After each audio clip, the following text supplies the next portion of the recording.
Welcome to our YouTube channel Pathshala sir ji. आज हम class 10th science का सैम्पल पेपर सॉल्व करने जा रहे हैं, तो जो कि आपके एग्जाम पॉइंट ऑफ व्यू से बहुत इंपॉर्टेंट है। तो चलिए स्टार्ट करते हैं।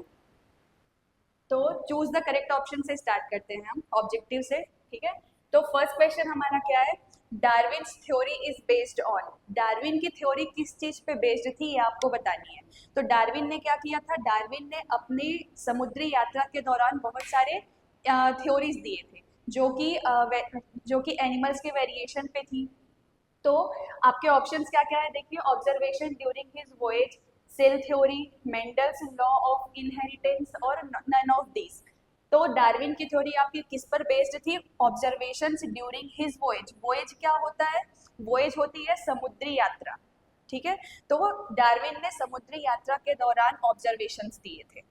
तो इसका फर्स्ट ऑप्शन हो जाएगा आपका राइट। ठीक है, सेकेंड क्वेश्चन देखते हैं। सेकेंड क्या है? The pH value of an acidic solution is. आपको बताना है कि एसिडिक सोल्यूशन का पीएच वैल्यू कितना होगा। तो पहले देखते हैं पीएच वैल्यू आप फाइंड कैसे करते हो, पीएच स्केल के थ्रू। पीएच स्केल के बारे में सबको पता होगा, एक बार देखते हैं। देखो पीएच स्केल में हमारा नंबरिंग कहाँ से कहाँ तक होता है? 0 से स्टार्ट होता है और 14 पे खत्म होता है। ठीक है, और बीच में हमारा कितना होता है? 7, जो कि क्या होता है? न्यूट्रल रहता है। ठीक है, तो अगर हम बात करें एसिडिक सोल्यूशन की, तो कोई भी सोल्यूशन एसिडिक कब होगा? जब आपका पीएच क्या होगा? 7 से लेस देन होगा। तो अगर हम 7 से लेस देन की बात करेंगे, इधर जितना आप 0 के करीब आते जाओगे, आपका जो एसिड होगा वो स्ट्रॉन्ग एसिड बनता जाएगा, और जितना आप 7 के पास आते जाओगे वो आपका वीक एसिड होगा। ठीक है, तो इसमें पूछा क्या गया है? The pH value of an acidic solution. तो एसिडिक सोल्यूशन का पीएच वैल्यू क्या होगा? ये हो जाएगा आपका लेस देन 7। ठीक है, हम लोग बेस पे देख लेते हैं। आप किसी भी सोल्यूशन को बेसिक कब बोलोगे? जब आपका पीएच वैल्यू 7 से ज्यादा होगा, जितना आप 14 के करीब जाओगे। ठीक है, तो 7 से ग्रेटर देन अगर बोले तो वो आपका बेसिक सोल्यूशन होगा, 7 से लेस देन आपका एसिडिक सोल्यूशन होगा, और 7 आपका क्या रहता है? न्यूट्रल रहता है सोल्यूशन। ठीक, थर्ड क्वेश्चन देखते हैं। Heat transfer can occur only by conduction in. अब देखो, हमने पढ़ा है हीट ट्रांसफर के मेथड्स। ठीक है, हीट ट्रांसफर के 3 मेथड्स होते हैं। कौन कौन से हैं देखिए। पहला था, हमने पढ़ा था कंडक्शन। ठीक है, सेकेंड हमने पढ़ा था कन्वेक्शन, और थर्ड हमने पढ़ा था रेडिएशन। ठीक है, ये 3 मेथड हमने पढ़ा हुआ था, कंडक्शन, कन्वेक्शन और रेडिएशन। कंडक्शन में कैसे हीट ट्रांसफर होता है? बाय ऑब्जेक्ट के कांटेक्ट से। मतलब आपके जो ऑब्जेक्ट हैं उनमें जो पार्टिकल्स हैं वो आपके क्या रहते हैं? कांटेक्ट में रहते हैं, और कांटेक्ट के थ्रू ही आपका हीट क्या होता है? ट्रांसफर होता है कंडक्शन में। ठीक है, कन्वेक्शन में हीट कैसे ट्रांसफर होता है? तो कन्वेक्शन के लिए आपको क्या लगता है? आपको लिक्विड चाहिए और गैस। तो लिक्विड और गैस में क्या होता है? कन्वेक्शन होता है, हीट ट्रांसफर। ठीक है, और रेडिएशन में क्या होता है? रेडिएशन हमारा विदाउट मीडियम होता है, बिना मीडियम के हीट ट्रांसफर होता है। तो क्वेश्चन को समझो, क्वेश्चन क्या बोल रहा है? Heat transfer can occur only by conduction in. तो कंडक्शन के थ्रू हीट ट्रांसफर सिर्फ सॉलिड में हो सकता है। ठीक है, और लिक्विड या गैस में क्यों नहीं हो सकता? क्योंकि इसमें हमें पार्टिकल्स का कांटेक्ट चाहिए, और लिक्विड और गैस में जो पार्टिकल्स होते हैं वो बहुत दूर दूर होते हैं। ठीक है, फोर्थ क्वेश्चन देखो। A piece of bread kept in a moist open place developed fungus after a few days, insects and flies started appearing on it. The last trophic level in this food chain is। तो पहले समझते हैं food chain क्या होता है। ठीक है, ये पहले समझते हैं ट्रॉफिक लेवल। ठीक, ट्रॉफिक लेवल क्या होता है? ट्रॉफिक लेवल आपका क्या करता है?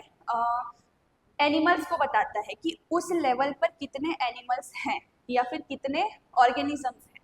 ये आपका ट्रॉफिक लेवल बताता है। ठीक है, फूड चेन में। तो आपको एक फूड चेन दे दी गई है, उसमें फ्लीज आपकी क्या है? सबसे लास्ट ट्रॉफिक लेवल पर है, मतलब सबसे लास्ट पोजीशन पे है।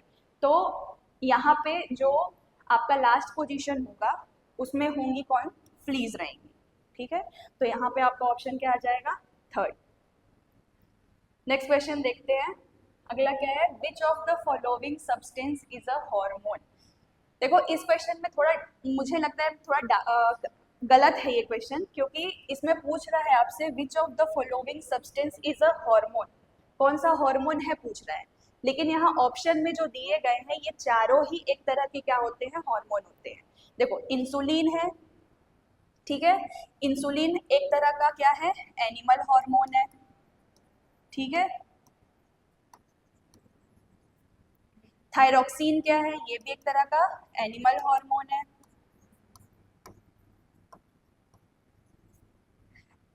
एस्ट्रोजन क्या होता है, ये एक फीमेल हार्मोन है।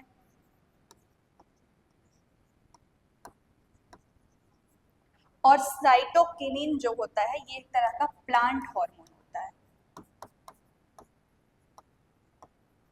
तो क्वेश्चन ये बनना चाहिए कि which of the following substance is a plant hormone, ठीक, क्योंकि यहाँ पे इन चारों में अगर हम देखें तो एक साइटोकिनिन ही है जो चारों में सबसे अलग है।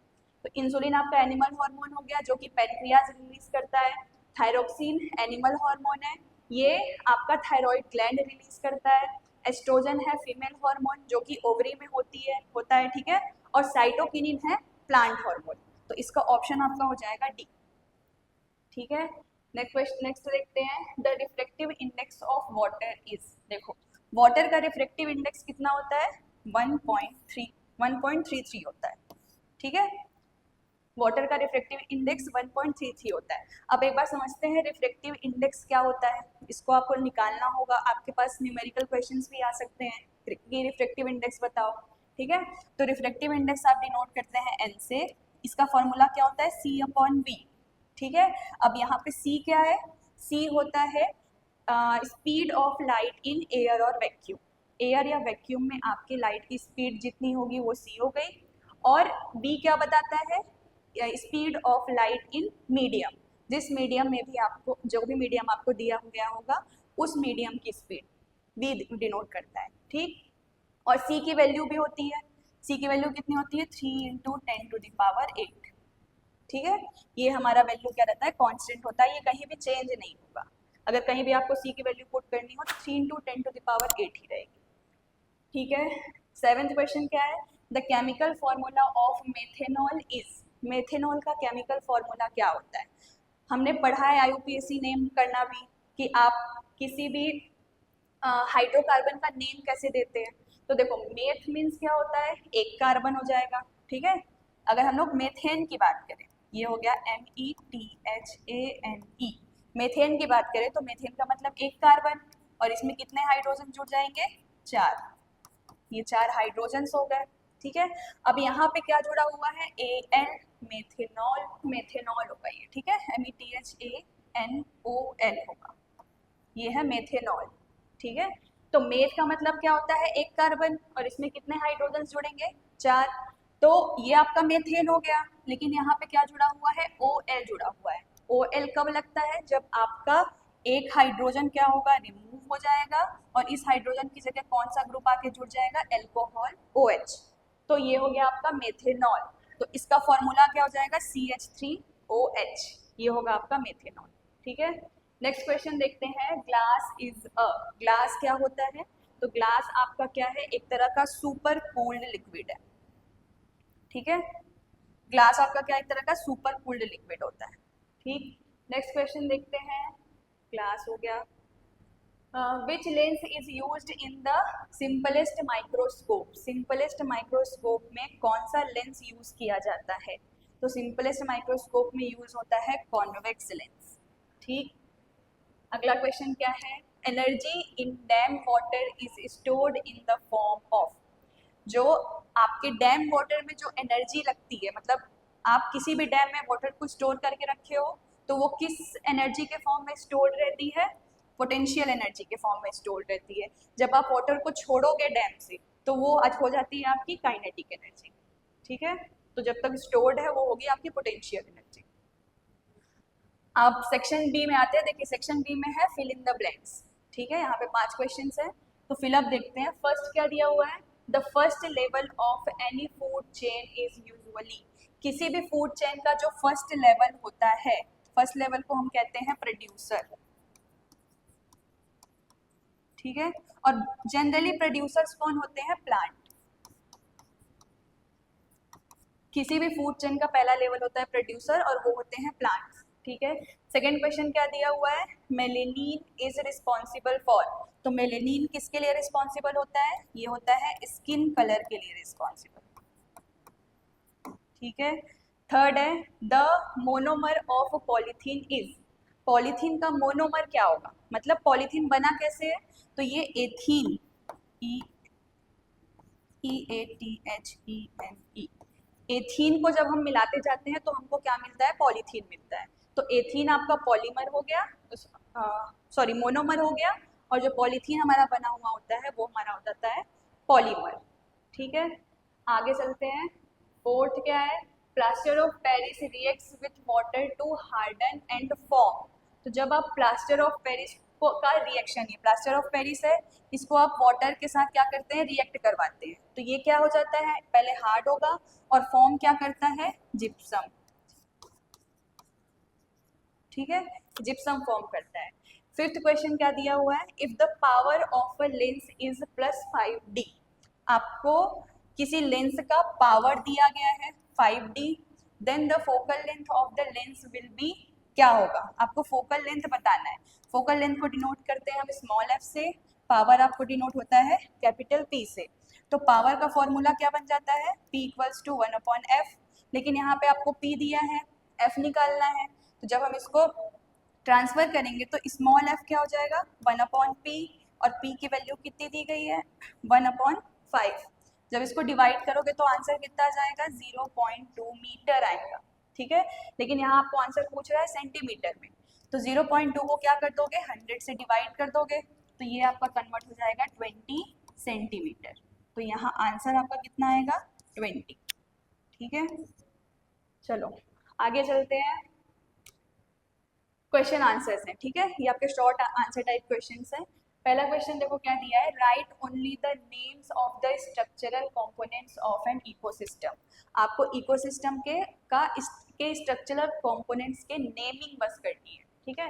तो structural components of an ecosystem क्या क्या होते हैं? पहला आपका होता है प्रोड्यूसर, ठीक है। प्रोड्यूसर क्या होते हैं? जो अपना खाना खुद बनाते हैं, ये हो गया आपके क्या? प्लांट, ठीक है। सेकेंड आपके क्या होते हैं? प्राइमरी कंज्यूमर्स, ठीक है।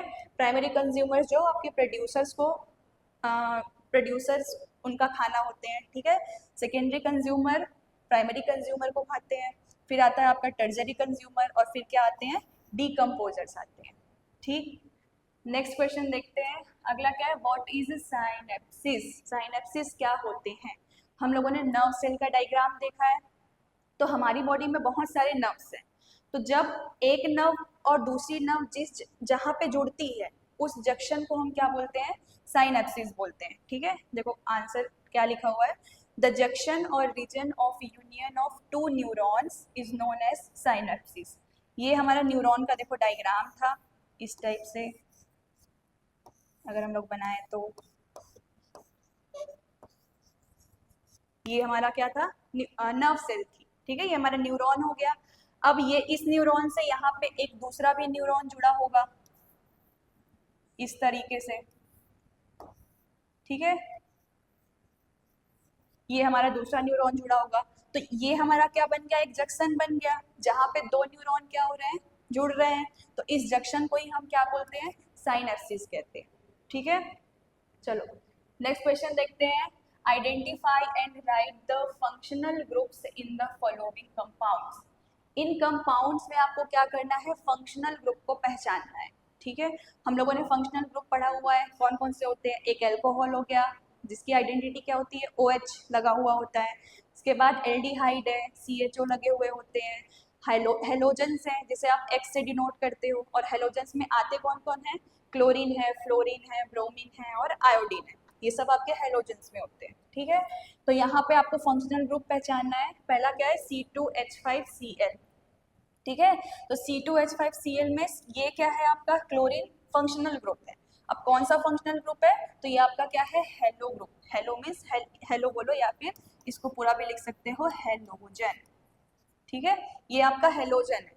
अब इसमें क्लोरीन की जगह और क्या क्या हो सकता है, यहाँ पे ब्रोमीन हो सकता है, आयोडीन हो सकता है, ठीक है, फ्लोरीन हो सकता है, ये तीन भी आ सकते हैं। इसके बाद क्या है, CH3OH। तो CH3OH में फंक्शनल ग्रुप क्या है, OH है, और OH क्या होता है, एल्कोहल या फिर हाइड्रोक्सिल ग्रुप बोल सकते हो आप, ठीक है। नेक्स्ट क्वेश्चन क्या है, write the chemical formula of baking soda and its two important uses. Baking soda का आपको क्या लिखना है, फॉर केमिकल फॉर्मूला देना है और उसके दो यूजेस लिखने हैं। तो बेकिंग सोडा का फॉर्मूला क्या है, NaHCO3, जिसको क्या पढ़ते हैं हम, सोडियम बाइकार्बोनेट। सोडियम बाइकार्बोनेट को ही हम बेकिंग सोडा कहते हैं, ठीक है। इसके हमको दो इम्पोर्टेंट यूजेस बताने हैं।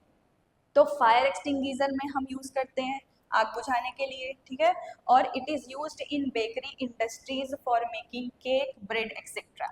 केक और ब्रेड बनाने के लिए इंडस्ट्रीज में हम इसका बेकिंग सोडा का यूज करते हैं, ठीक है।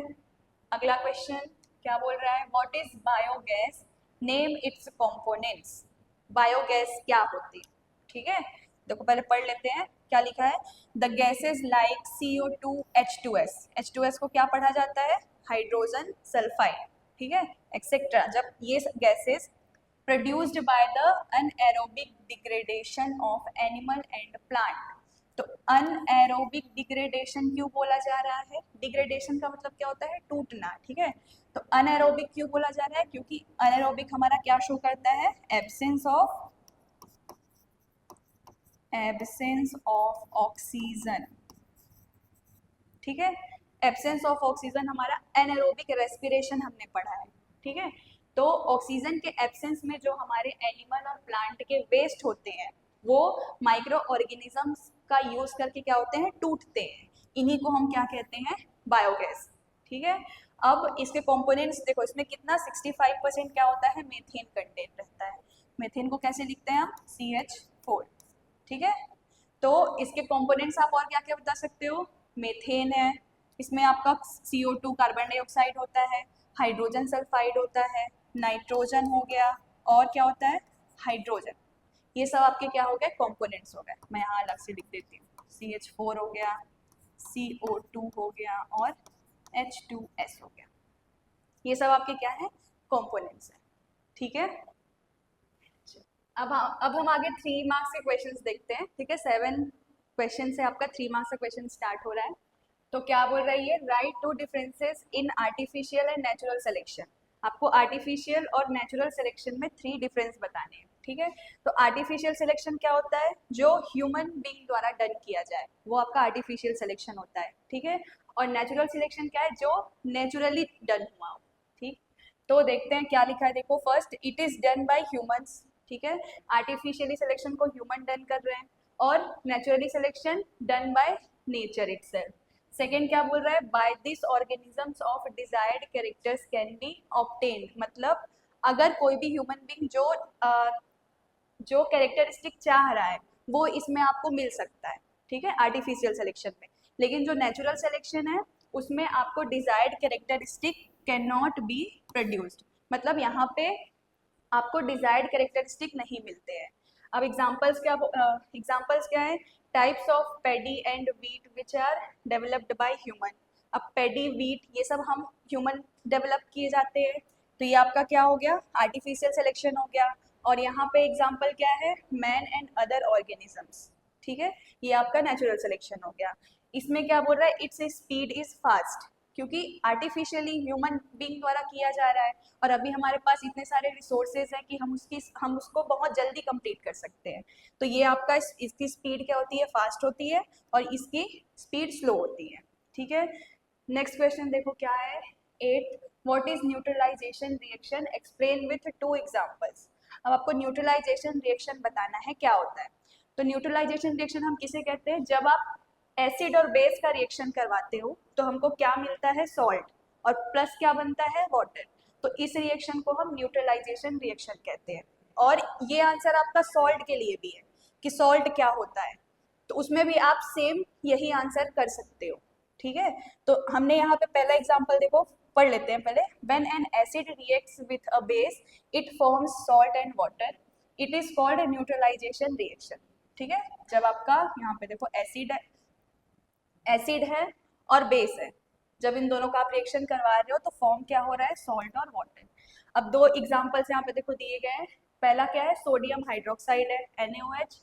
ये बेस क्यों है, आप पहचानोगे कैसे कि ये बेस है, तो यहाँ पे जब इसको आप किसी भी सोल्यूशन में डालोगे तो ये ब्रेक होगा, Na आपको प्लस देगा और OH क्या देगा, माइनस आयन देगा। तो हमको पता है कि बेस क्या देते हैं, हमको OH माइनस आयन देते हैं, और एसिड हमको क्या देते हैं, H प्लस आयन देते हैं। तो ये आपका एसिड हो गया HCl, जो कि एक स्ट्रॉन्ग एसिड है, हाइड्रोक्लोरिक एसिड, और NaOH हमारा क्या है, बेस है। तो हमने एसिड और बेस का रिएक्शन करवाया, तो यहाँ से आपका जो Na प्लस आयन है ये किसके साथ रिएक्ट करेगा, Cl माइनस के साथ, और ये आपका क्या फॉर्म करेगा, सॉल्ट, और यहाँ पे H बच गया और यहाँ OH है, तो ये मिलके आपका क्या बना देंगे, वाटर। सेकेंड एग्जाम्पल देखो क्या है, पोटेशियम हाइड्रोक्साइड हमने लिया है, तो यहाँ पे भी OH आपका क्या देगा, नेगेटिव आयन देगा, OH माइनस जो कि बेस हुआ, और HNO3 में H प्लस जो कि आपका एसिड है। तो जब इन दोनों का हम रिएक्शन करवाएंगे तो हमको क्या मिलेगा, पॉजिटिव K प्लस किसके साथ रिएक्ट करेगा, NO3 के साथ, ये नेगेटिव आयन है, ये हमको क्या दे दिया, सॉल्ट, और फिर से यहाँ का H और OH क्या बना लेगा, आपका वाटर। ठीक है, तो ये आपका न्यूट्रलाइजेशन रिएक्शन हो गया। इसके बाद क्या है question, right 3 uses of maximum specific heat of water in daily life. तो वाटर की स्पेसिफिक हीट का आपको डेली लाइफ में यूज बताना है। तो पहला देखो क्या बोला जा रहा है, in summer season water of swimming pool remains cool. तो समर सीजन में जो आपके स्विमिंग पूल का वाटर है वो कूल क्यों होता है, because of specific heat of water, इसकी वजह से। ठीक है, सेकेंड क्या है, steam has high specific heat therefore it is used in steam engine. Steam engine पहले चलते थे, आपको पता होगा, भाप इंजन से रेलगाड़ियां चल रही हैं, सुना होगा। तो स्टीम इंजन में भी हम क्या स्टीम का यूज करते हैं, तो ये भी किसकी वजह से है, स्पेसिफिक हीट की वजह से है। ठीक है, थर्ड क्या बोल रहा है, due to maximum specific heat of water tea coffee remain hot longer. आपके जो टी कॉफीज हैं ये बहुत टाइम तक गर्म क्यों रहते हैं, because of specific heat of water. ठीक है, ये तीन आपके क्या हो गए, स्पेसिफिक हीट ऑफ वाटर के डेली लाइफ में यूज हो गए। नेक्स्ट क्वेश्चन देखो, why helium, neon, krypton, xenon and radon are called inert gases. इनको इनर्ट गैसेस क्यों बोला जाता है, या फिर और क्या क्वेश्चन बन सकता है इसमें, a group of non metals do not take part in chemical reactions, what is this group known as and why are these elements unreactive। ठीक है, तो इन्हें हम इनर्ट गैस क्यों कहते हैं, देखो there are 8 electrons in outermost shell. तो जितनी भी हमारे पास इनर्ट गैसेज है, ठीक है, उनके आउटर मोस्ट सेल में कितने इलेक्ट्रॉन होते हैं, 8 इलेक्ट्रॉन होते हैं। मीन्स देखो हमने पढ़ा हुआ है इलेक्ट्रॉनिक कॉन्फ़िगरेशन हम कैसे निकालते हैं, 2, 8, 18 और 32, ये होता है 2, 8, 18 और 32। तो जो भी आपकी इनर्ट गैसेज है इनके आउटर मोस्ट सेल में कितने इलेक्ट्रॉन होते हैं, 8 इलेक्ट्रॉन होते हैं। मीन्स इनका ऑक्टेट क्या होता है, कंप्लीट होता है। ये हो गया 2, 1, 2, 3, 4, 5, 6, 7 और ये 8, ये 8 इलेक्ट्रॉन्स हो गए। मतलब इनका ऑक्टेट क्या है, कंप्लीटली फिल्ड है। अब ना ही इनको इलेक्ट्रॉन की जरूरत है, ना ही ये इलेक्ट्रॉन किसी को देना चाहेंगे, क्योंकि इनका ऑक्टेट कंप्लीट है। तो इस वजह से ये क्या करते हैं, किसी के भी साथ रिएक्ट नहीं करते हैं या रिएक्शन नहीं देते हैं। ठीक है, तो इसलिए इन्हें इनर्ट गैसेस बोला गया है। ठीक, इसलिए देखो यहाँ पे लिखा है electrons in outer most orbit therefore they do not participate in chemical reactions. इसलिए ये केमिकल रिएक्शंस में पार्टिसिपेट नहीं करते। ठीक है, so they are called inert gases, इसलिए इन्हें इनर्ट गैसेस बोला जाता है। All these are available in atmosphere in very less quantity. हमारे एटमॉस्फेयर में ये बहुत ही लेस क्वांटिटी में है, क्योंकि ये किसी के साथ रिएक्ट करते ही नहीं है। ठीक है, so they are also called rare gases, क्योंकि बहुत ही कम क्वांटिटी में है इसलिए हम इनको रेयर गैसेस भी कहते हैं। ठीक है, अगला क्वेश्चन देखो क्या बोल रहा है, write the relation between radius of curvature and focal length of spherical mirror. आपको रिलेशन बताना है किसमें, रेडियस ऑफ कर्वेचर में और फोकल लेंथ में। ये आपका रेडियस ऑफ कर्वेचर और ये फोकल लेंथ। तो देखो पहले पढ़ते हैं फोकल लेंथ होता क्या है। Distance between pole and main focus of a spherical mirror is known as focal length. देखो एक स्पेरिकल मिरर ले लेते हैं, ये हो गया हमारा कॉन्वेक्स लेंस, ठीक है। इसमें ये आपका हमारा क्या होता है, इसको मैं पॉइंट ओ कह देती हूँ, ये हमारा सेंटर ऑफ कर्वेचर सी हो गया। यहाँ बीच में हमारा फोकस होता है एफ, ठीक है। ये डिस्टेंस हमारा होता है फोकस, सॉरी यही होता है फोकस, ठीक है। और हमारा एफ से ओ के बीच का जो ये डिस्टेंस होता है इसको हम क्या कहते हैं, स्मॉल एफ। तो distance between pole and main focus of spherical mirror is known as focal length. इसको हम स्मॉल एफ से डिनोट करते हैं, ये हो गया स्मॉल एफ, ठीक। अब रेडियस ऑफ कर्वेचर क्या होता है, distance between pole and centre of curvature is known as radius of curvature. अब देखो ये हमने स्फेरिकल मिरर लिया है, तो ये हमारा किसी स्फेयर से ही बना हुआ है, ठीक है। और इस स्फेयर के सेंटर को हम क्या कहते हैं, सेंटर ऑफ कर्वेचर कहते हैं। तो पोल से सेंटर ऑफ कर्वेचर के बीच का जो ये है, इसको हम क्या बोलते हैं, रेडियस ऑफ कर्वेचर, और आर से डिनोट करते हैं, ठीक है। तो ये हमारा फोकल लेंथ हो गया और ये रेडियस ऑफ कर्वेचर हो गया। तो हम एक तरह से ये भी बोल सकते हैं कि जो हमारा फोकस है स्मॉल एफ वो डबल है, ठीक है। तो देखो रिलेशन क्या हो गया, रिलेशन बिटवीन बोथ। तो focal length of mirror is half of the radius of curvature, मतलब जो आपका फोकल लेंथ होता है एफ, वो आपके रेडियस ऑफ कर्वेचर का क्या होता है, आधा होता है। So where R is radius of curvature and F is focal length, यहाँ पे एफ आपका फोकल लेंथ है। तो आज इतना ही, आगे का हम अगली वीडियो में कवर करेंगे। Okay, thank you so much.